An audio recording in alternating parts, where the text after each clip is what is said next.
દરિયામાં જે ઓલી બોટ રખડતી હોય ને 50 હો બહો કરોડની એ છે ને ભાઈ, એ ટાઈપની તમે બિલ્ડિંગો બનાવી જોઉં તમે.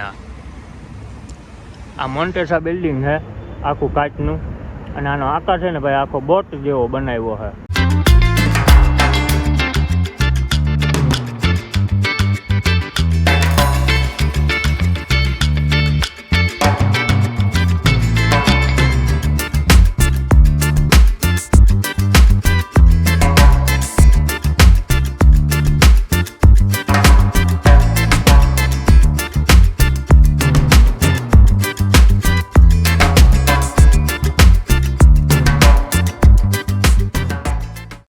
ફેમિલી તો કેમ છો બધા? પહેલાં તો બધાને જય દ્વારકાધીશ. અને ભાઈ સ્વાગત છે સુરતના નવા વ્લોગમાં સ્વાગત છે તમારા બધાનું. અને અમારું કેમ કે અમે પહેલી વાર જ આવ્યા છે. અને ભાઈ સુરતમાં આવ્યા હતા હવે છે ને ભાઈ નકરી છે ને બહુમાળી ઇમારતો જ દેખાય છે. અક્કલ કામ ના કરે ને એવી બિલ્ડિંગો બને છે. અક્કલ કામ નથી એવી બિલ્ડિંગો બને. બરો હજી આપણે આગળ જવાનું છે તો ભાઈ વિડીયોમાં કન્ટિન્યુ બન્યા રહેજો, બ્લોગ કન્ટિન્યુ રાખજો.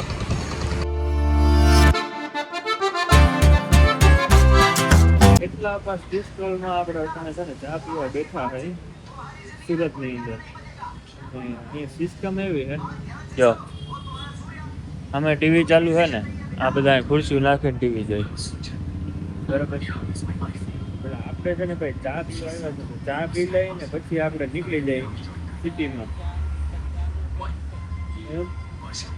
ચાનો ટેસ્ટ કરીએ ભાઈ, હું સુરતની ચા.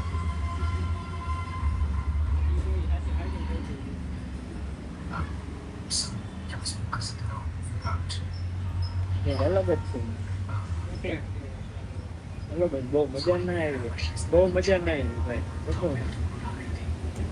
બાકી હજી પહેલી ચા છે એટલે ખબર નથી પડતી. જો હજી બીજી આપણે ટ્રાય કરીશું.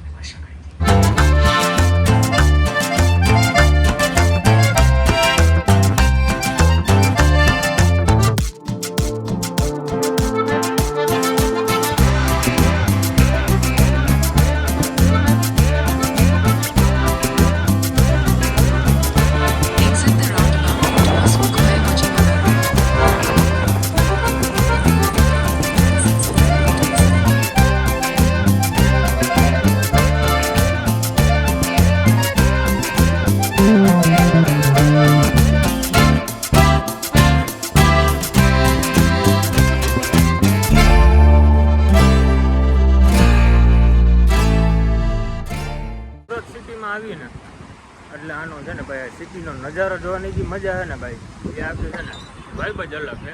કેમ કે એ ભાઈ દરિયામાં જે ઓલી બોટ રખડતી હોય ને 50 હો બહો કરોડની એ છે ને ભાઈ, એ ટાઈપની તમે બિલ્ડિંગો બનાવી જોઉં તમે. આ મોન્ટેસા બિલ્ડિંગ છે આખું કાચનું, અને આનો આકાર છે ને ભાઈ આખો બોટ જેવો બનાવ્યો છે. અને અટાણે ભાઈ આપણે જઈએ અહીં ડુમસ બીચ ઉપર. સુરતનો ફેમસ બીચ કહેવાય ને ડુમસ બીચ, એ જગ્યા ઉપર અટાણે આપણે જઈએ અહીં. અને ભાઈ અહીંનો છે ને આમ રોગા વહી જાય ને તોય મજા આવે. કેમ કે ભાઈ આ બિલ્ડિંગો ને અહીંનો નજારો છે ને, અને ભાઈ એકતા છે ને ચોકસાઈ એવી અને વ્યવસ્થા એવી, ટ્રાફિક જ આમ ના થાય. કેમ કે બધા પોઈન્ટ ઉપર છે ને ભાઈ આખું બધું એવી રીતના હોય ને કે 1 મિનિટ અમુક જગ્યાએ જ્યાં ફૂલ ટ્રાફિક થતી હોય ત્યાં 30 સેકન્ડનો સ્ટોપ હોય, ઓછી ટ્રાફિક થતી હોય ત્યાં 60 સેકન્ડ સુધીનો સ્ટોપ હોય. એટલે ભાઈ ટ્રાફિકનો કોઈ આ સિટીમાં ભાઈ ઇસ્યુ જ નથી. એટલે છે ને રખડવાની બહુ મજા આવે છે. તો વિડીયોમાં ભાઈ કન્ટિન્યુ બન્યા રહેજો. મળીએ આપણે ડુમસ બીચ જઈને.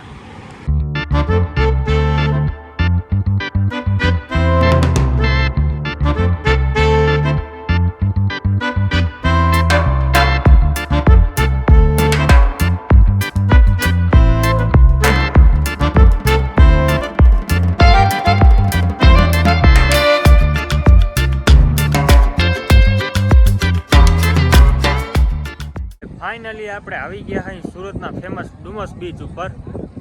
અને પબ્લિક તો ભાઈ ઘણું બધું છે. આગળ હજી બધું શું છે એ જોઈએ આપણે. ટ્રાફિક ફૂલ છે.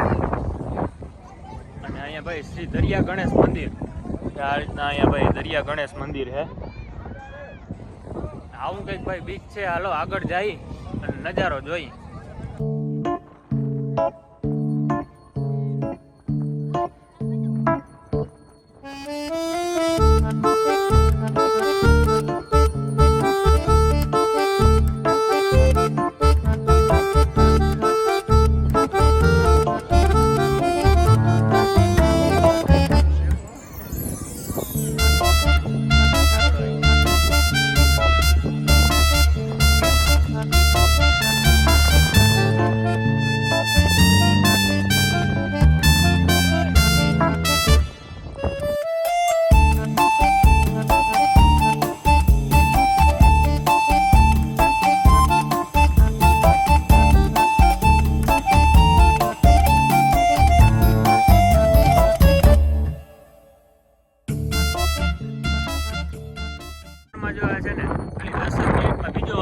પ્લેન છે ને અહીંથી ઉડ્યું હે, જો આ ઉડ્યું થમથમાટી બોલાવતું જાય, અવાજ સંભળા છે હમણાં.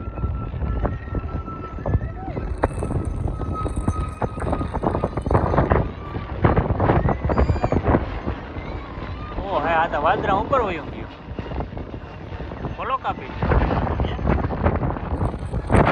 ભાઈ અટાણે આપણે જે જગ્યા ઉપર ઊભા હઈ એ બીચ છે આપણા ગુજરાતના બીજા જે દરિયા કિનારાના ભાગ છે ને એના કરતાં કંઈક અલગ જ છે. કેમ કે ભાઈ અહીંની રેતી છે એ રેતીમાં ભાઈ ખનિજ કણ અને દરિયાઈ કાપ છે. અને બહુ લાંબા સમયથી છે ને ભાઈ અમુક કુદરતી પ્રક્રિયાઓના કારણે છે ને આ રેતીનો કલર એવો ઘાટો થઈ ગયો છે. એટલે આ છે ને ભાઈ બીચ એ આખો છે ને કાળા કલરનો દેખાય છે. અને ભાઈ આ જ કારણથી છે ને આ સુરતનો ડુમસ બીચ એ એક ફેમસ ગણાય છે. કેમ કે આપણા બીજા જે દરિયાકાંઠાના વિસ્તાર છે ને એના કરતાં આખો અલગ પડે છે.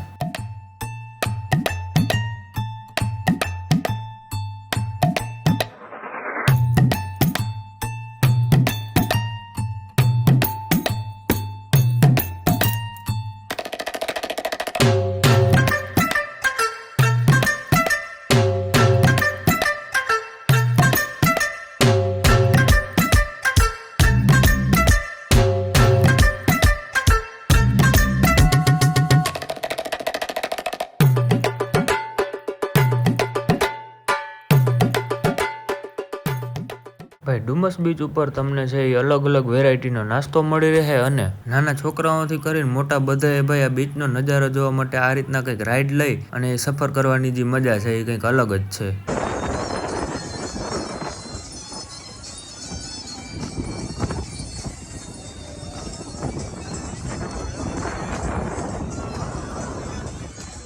ભાઈ તમે ગુજરાતી ગમે ત્યાં ચાલુ થઈ જાય ગરબે રમવામાં.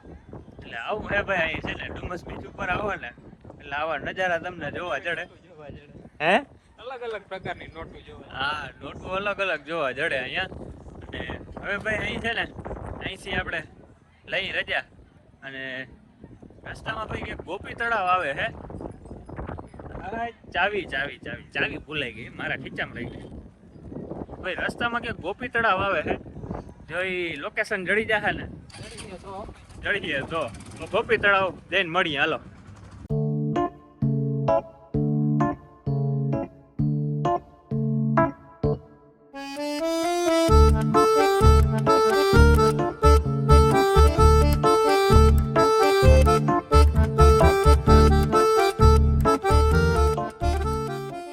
જેમ તેમ કરીને લોકેશન ગોતીતા લીધું છે ગોપી તળાવનું. અને અહીંયા એન્ટ્રી લેવામાં ભાઈ પર પર્સન 30 રૂપિયા એન્ટ્રી ટિકિટ છે. આપણે 2 ટિકિટ લઈ લીધી છે, મારી ને ભાઈની. અને હવે ભાઈ આપણે જઈએ અંદર, એન્ટ્રી કરી લઈ અને જોઈએ અંદરનો નજારો.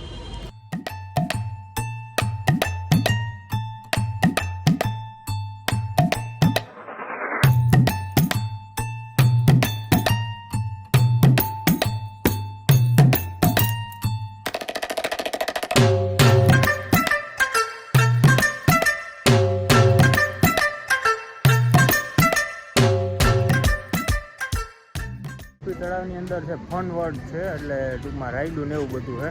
તો એની છે ને ભાઈ ડિટેલ દીધી છે બધી કે કઈ કઈ રાઈડ કરવી. બાઉન્સી છે, કાર રાઈડ છે, ક્રિકેટ છે, ટ્રમ્પોલિન, ટ્રેન રાઈડ, એ બધાને ભાઈ અલગ અલગ આમાં જો ટિકિટ લખી છે 50 રૂપિયા ને પછી ઉંમર પ્રમાણે એમાં ટિકિટ લખી છે, જેવી ઉંમર એ પ્રમાણે એની ટિકિટ.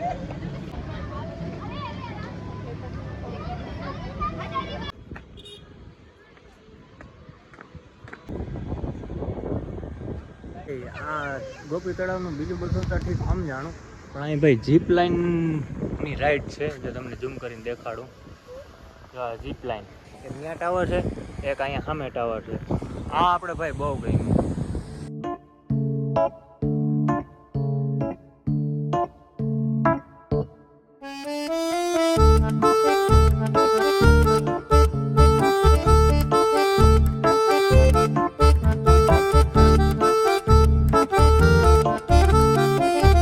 The next day. તો ભાઈ સમય આવી ગયો સુરતને અલવિદા કરવા. સુરતને અલવિદા નહીં, ટૂંકમાં અમે જાય. સુરતને અલવિદા નથી કરવાનું, પણ અમે હવે સુરતમાંથી લઈ નહીં રજા અને જવું છે ભાઈ આપણે સ્ટેચ્યુ ઓફ યુનાઇટી બાજુ. એટલે અહીંથી ભાઈ આપણે પહેલાં છે ને રાજપીપળા જવાનું થાય. તો સુરતમાંથી પહેલાં તો છે ને ભાઈ આપણે કામરેજ બાજુ જઈ ત્યાંથી બસ લઈ અને પહેલાં છે ને ભાઈ રાજપીપળાની બસ લેવાની છે. આપણે આ બ્લોગને બસ અહીં પૂરો કરી દઈને મળીએ કે આપણે પાછા નેક્સ્ટ બ્લોગમાં. બધાને જય દ્વારકાધીશ.